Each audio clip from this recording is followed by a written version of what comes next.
লবঙ্গ, গোলমরিচ, ধুইনা, জিরা, জয়ত্রী, দারুচিনি, এলাচ, এই সবগুলো মশলা এখন ভেজে ব্লেন্ডারে গুঁড়ো করে নেব। মাংসগুলো এভাবেই কেটে নিয়েছি, বেশি বড় বড় করে কাটিনি, মাঝারি সাইজের করে কেটে নিয়েছি মাংসগুলো। এখানে আমি 2 কেজি গরুর মাংস নিয়েছি। আমি 2 কেজি গরুর মাংস রেসিপি করে আপনাদেরকে দেখাবো। প্রথমে ফ্রাই প্যানটা চুলোয় বসিয়ে দিলাম। এখন আমি দিয়ে দিব সরিষার তেল। সরিষার তেলটা গরম হয়ে গেলে দিয়ে দিব 3টে শুকনো মরিচ,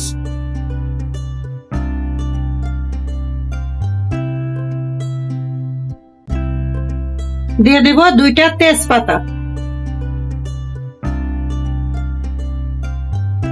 একটু ভাজা হওয়া পর্যন্ত অপেক্ষা করব। তেজপাতা, শুকনো মরিচ ভাজা হয়ে গেছে। এখন আমি এর মধ্যে দিয়ে দিব 1.5 কাপ পেঁয়াজ কুচি।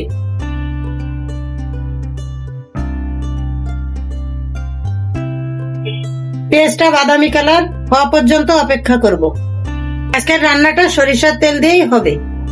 আপনারা চাইলে সয়াবিন তেল দিয়েও রান্না করতে পারেন, কিন্তু সরিষার তেল দিয়ে রান্না করলে রান্নার স্বাদটা অন্যরকম হয়।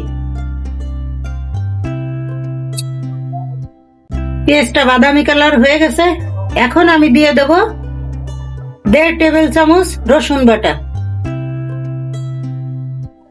দিয়ে দিব 2 টেবিল চামচ আদা বাটা। আদা রসুনটা ভালো করে ভেজে নেব, যাতে আদা রসুনের কাঁচা গন্ধটা না থাকে। এখন একটু পানিটা অ্যাড করব, যাতে মশলার কাঁচা গন্ধটা চলে যায়। আদা রসুনটা ভালো করে কষিয়ে নিয়েছি। এখন আর একটু পানি অ্যাড করব গুঁড়ো মশলা দেওয়ার জন্য। এই পর্যায়ে আমি অল্প একটু পানি দিয়ে দিলাম। দিয়ে দিব হলুদের গুঁড়া, দিয়ে দিব মরিচের গুঁড়া। স্বাদ মতো আপনারা যদি বেশি খান তাহলে বেশি দেবেন, কম খেলে কম দেবেন। এখন এই পর্যায়ে মশলাটা ভালো করে আস্তে আস্তে কষিয়ে নিব। এখন আমি দিয়ে দিব স্বাদ মতো লবণ।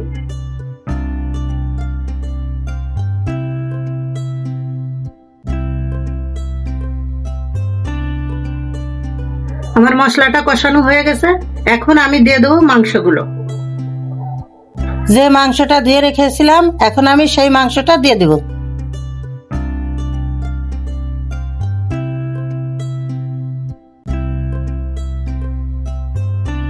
মাংসের সাথে মশলাগুলো মাখিয়ে নিব।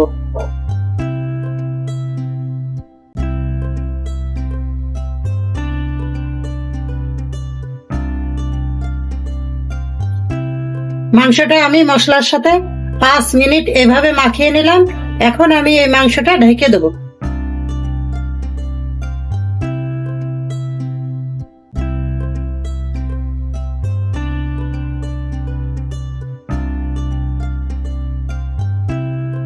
গাইস, মাংসটায় যে পানি ছাড়ছে, আমি সেই পানিটা দিয়েই কষাচ্ছি। এই পানিতেই কষানো হয়ে যাবে। গাইস, আমি যে মশলাগুলো দেখাইছিলাম, আমি সেই মশলাগুলো ব্লেন্ডার করে নিয়েছি। এখন আমি এখান থেকে কিছু মশলা দিয়ে দিব।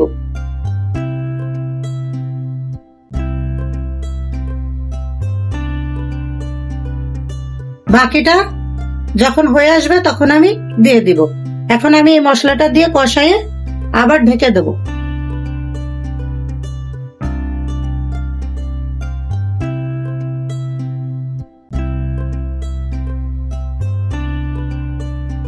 গাইস, মাংসটা কষানো হয়ে গেছে। দেখেন, কোনো জল নাই, মাংসটা থেকে তেল বের হয়েছে।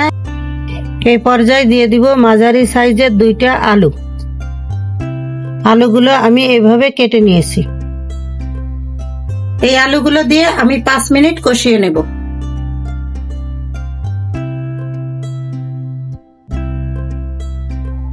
মাংসটা থেকে যে পানি ছাড়ছে সে পানিতে 50% সিদ্ধ হয়ে গেছে। এখন আমি 5 মিনিট মাংসটা ভালো করে কষিয়ে নিয়ে আবার একটু ঝোলের পানি দিয়ে দেব।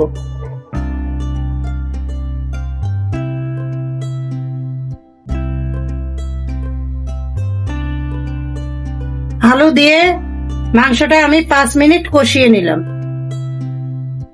এখন আমি দিয়ে দিব ঝোলের পানি।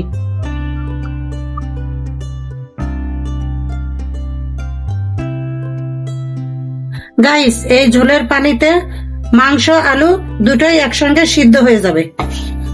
ফিরে আসছি 45 মিনিট পরে।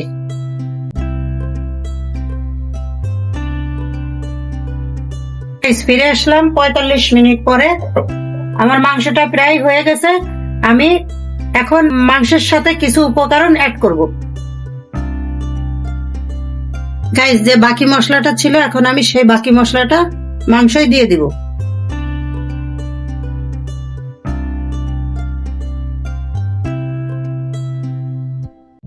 এখন আমি দিয়ে দেব 1 চামচ ঘি।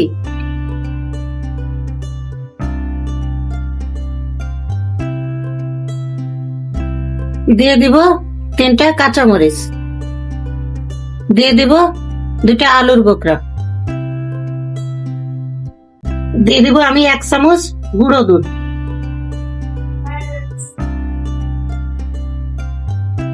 গাইস, এই গুঁড়ো দুধটা দিলে এই মাংসে বিয়ে বাড়ির স্বাদ আসবে।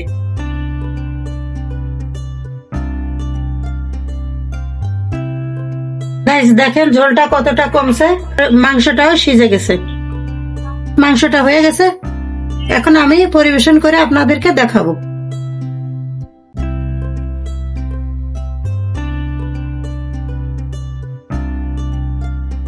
তৈরি হয়ে গেল বিয়ে বাড়ির স্টাইলের গরুর মাংস রান্না। গাইস, আমি যেরকম রান্না করেছি আপনারাও যদি এইভাবে রান্না করেন তাহলে বিয়ে বাড়ির স্টাইলেই রান্না হবে। আপনাদের রান্নাও খুব সুন্দর ও সুস্বাদু হবে। গাইস, এই গরুর মাংসের রেসিপিটা যদি আপনাদের ভালো লাগে অবশ্যই like, comment, share and subscribe করে দিতে ভুলবেন না। আজকের মতো এখানেই শেষ করছি। আল্লাহ হাফেজ।